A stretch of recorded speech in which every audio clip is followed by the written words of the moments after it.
जय हिंद दोस्तों। आपका स्वागत है हमारे YouTube channel learning point with Abhishek में। अगर आप चैनल पर नए हैं तो चैनल को सब्सक्राइब कर लीजिए और बेल आइकन प्रेस कीजिए ताकि आपको डेली डिक्टेशन मिल सके। 80 शब्द प्रति मिनट डिक्टेशन स्टार्ट।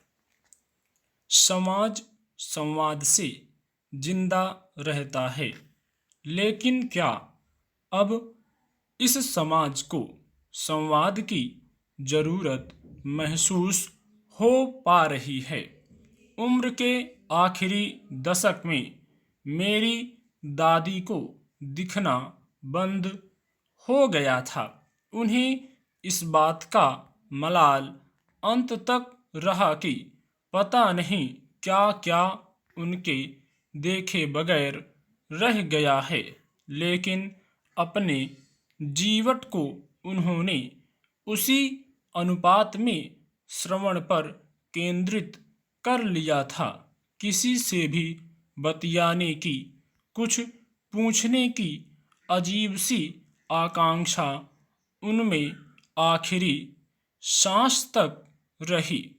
वे ढेर सारी बातें कर लेती थीं, किसी अजनबी से भी वे किसी न किसी का मुंह खुलवाने में कामयाब हो जाती। हर रोज वही बातें उतनी ही दिलचस्पी से किसी के भी साथ बांटने की जो सामर्थ्य उनमें थी, वह विरले लोगों के पास होती है।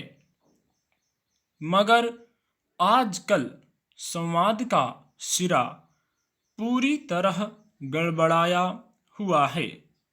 एक तो फालतू की व्यस्तता है, ऊपर से यह भी कि बताने से आखिर होना भी क्या है।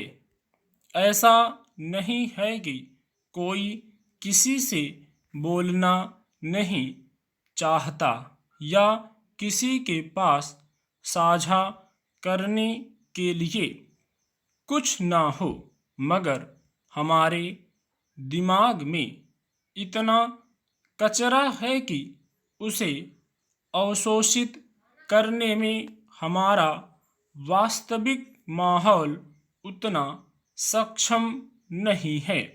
फिर जहाँ हम रहते हैं वहाँ अपनी कमजोरियाँ जाहिर करना भी बड़ा जोखिम वाला काम है। एक तरह के डर से हमेशा घिरे रहना पड़ता है।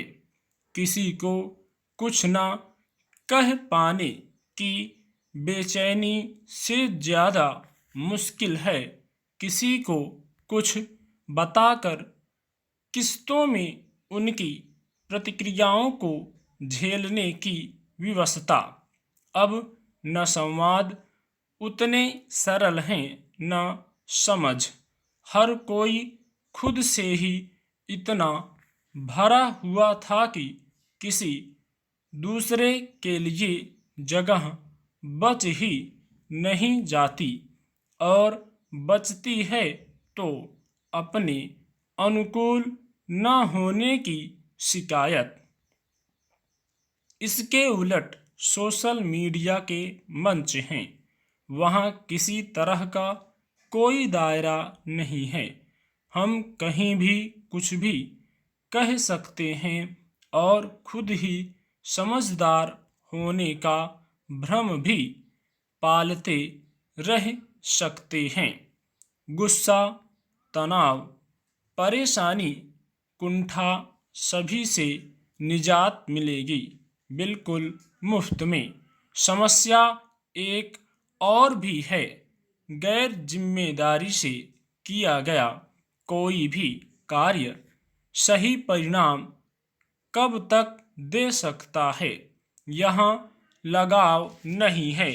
किसी को समझने की फुर्सत नहीं है, बस खाली होने की जल्दी है।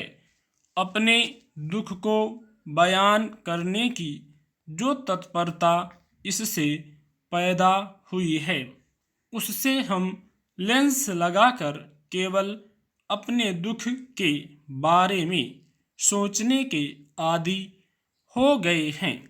दूसरों की ओर देखने की, अपना गम जज्ब करने की जो संस्कृति हमारे यहाँ थी, वह इस पीढ़ी में लुप्त होती जा रही है। परिवारों में अंदरूनी जुड़ाव के जो मसले थे, कम होते जा रहे हैं। हर कोई जरूरत भर के लिए बोलता है, या यूं कहें कि स्वार्थ के लिए ही।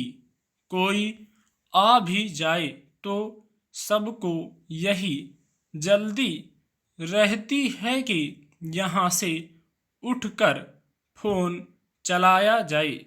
कुछ लोग 24 घंटे स्मार्टफोन से जुड़े रहने की अनिवार्यता में अपनी जागरूकता समझते हैं, भले ही उन्हें मालूम न हो कि उनके बच्चे ने पिछले साल भर में कुछ नया सीखा है या नहीं।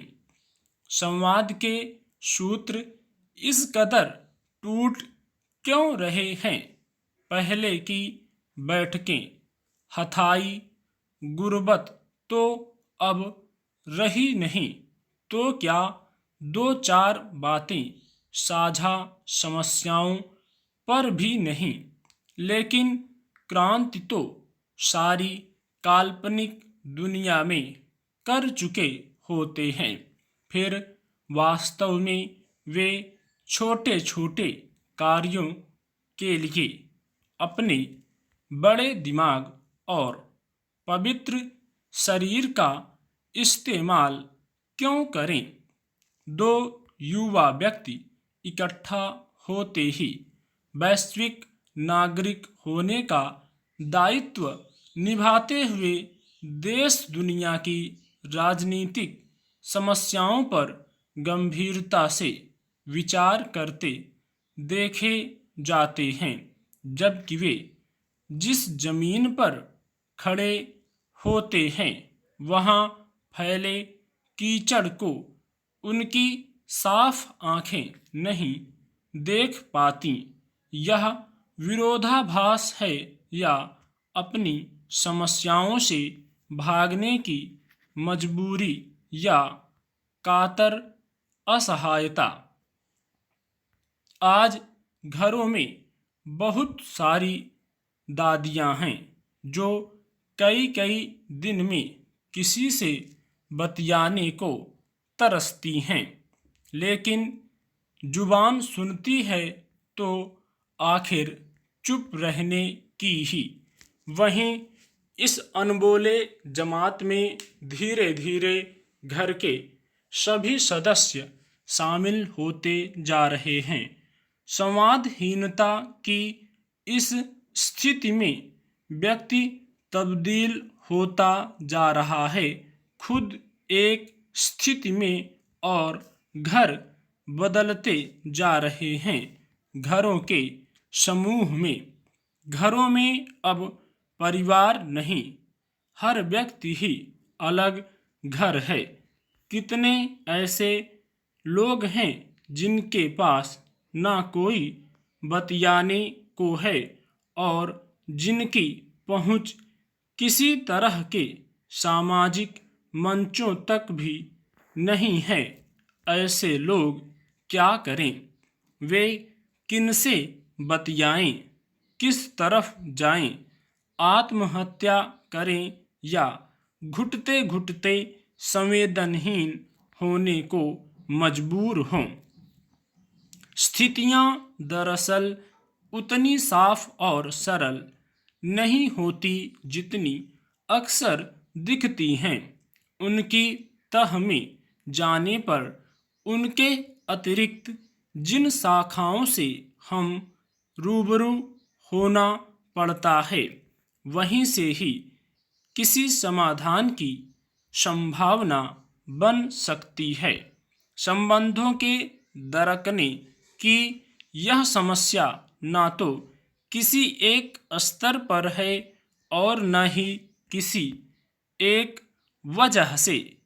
हजारों छोटी छोटी चीज़ें जो इसके बनने बिगड़ने में अपनी भूमिका निभाती है, उनको नियंत्रित करके ही समस्या बनने वाले मुद्दों को सुधारा जा सकता है। स्टॉप।